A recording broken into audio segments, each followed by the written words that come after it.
Siapa sih orang yang berhak untuk menerima zakat?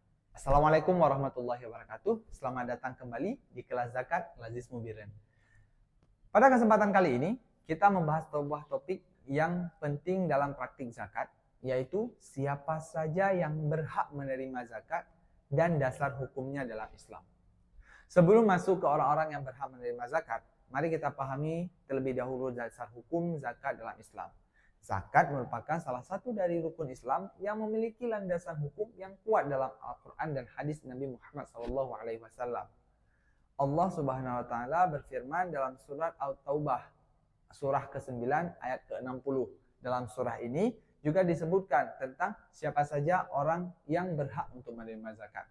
Artinya apa?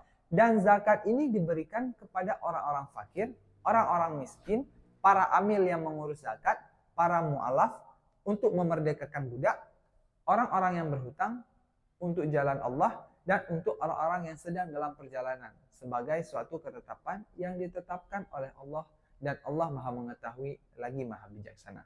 Itu adalah dasar hukum siapa orang yang wajib untuk menerima dari bagian zakat yang telah dikeluarkan oleh orang-orang yang telah mampu. Sesuai dengan ayat di atas, kita akan membahas satu persatu orang-orang yang berhak untuk menerima zakat yang telah dikeluarkan oleh orang-orang yang mampu dan telah mencapai nisab beserta haul. Yang pertama, orang-orang fakir dan miskin. Besaran zakat yang diterima oleh orang-orang fakir dan miskin tidak memiliki batasan pasti. Biasanya zakat yang diberikan disesuaikan dengan kebutuhan mereka dan kondisi ekonomi mereka yang sebenarnya. Sebagian besar zakat yang diterima digunakan untuk memenuhi kebutuhan pokok seperti makanan, pakaian, tempat tinggal, dan kebutuhan sehari-hari lainnya. Yang kedua adalah para amil. Para amil di sini adalah petugas yang ditugaskan untuk mengumpulkan dan mendistribusikan zakat. Mereka tidak memiliki hak untuk mengambil bagian dari zakat sebagai gaji atau upah, namun diperbolehkan memberikan intensif atau kompensasi yang sesuai untuk biaya operasional yang mereka keluarkan dalam mengurus zakat. Yang ketiga, para mu'alaf. Besaran zakat yang diterima oleh para mu'alaf dapat bervariasi tergantung pada kebutuhan mereka dan situasi ekonomi mereka. Zakat yang diberikan biasanya digunakan untuk membantu mereka menyesuaikan diri dengan gaya hidup baru sebagai seorang muslim, serta untuk memperkuat keyakinan mereka dan memfasilitasi integrasi sosial. Yang keempat, untuk memerdekakan budak. Jika dalam konteks modern, zakat yang diterima untuk memerdekakan budak atau membantu mereka yang terjebak dalam perbudakan atau eksploitasi modern dapat digunakan untuk membiayai proses pembebasan, rehabilitasi, dan reintegrasi ke dalam masyarakat. Yang kelima itu ada orang-orang yang berhutang. Besaran zakat yang diterima oleh orang-orang yang berhutang dapat digunakan untuk membantu mereka melunasi hutang yang tidak mampu dilunasi sendiri. Zakat yang diberikan bisa membantu mengurangi beban hutang dan memberikan kesempatan untuk memulai kembali kehidupan finansial mereka. Yang keenam, untuk jalan Allah.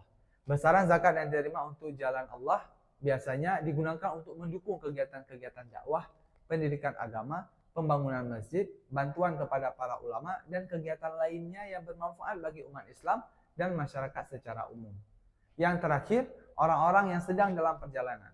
Besaran zakat yang diterima oleh orang-orang yang sedang dalam perjalanan biasanya disesuaikan dengan kebutuhan mereka selama perjalanan.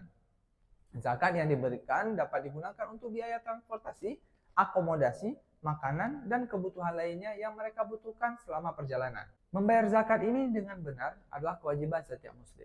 Zakat tidak hanya membantu mereka yang membutuhkan, tetapi juga membersihkan harta dan mendatangkan berkah dalam kehidupan. Melalui membayar zakat, kita memenuhi salah satu rukun Islam dan memperkuat solidaritas sosial dalam masyarakat. Jadi, sudahkah kita termasuk orang-orang yang wajib membayar zakat? Dan apakah kita sudah melunasi atau membayar zakat tersebut? Demikian penjelasan mengenai orang-orang yang berhak menerima zakat dan dasar hukumnya dalam Islam. Semoga video ini bermanfaat bagi Anda yang ingin memahami lebih dalam tentang praktik zakat.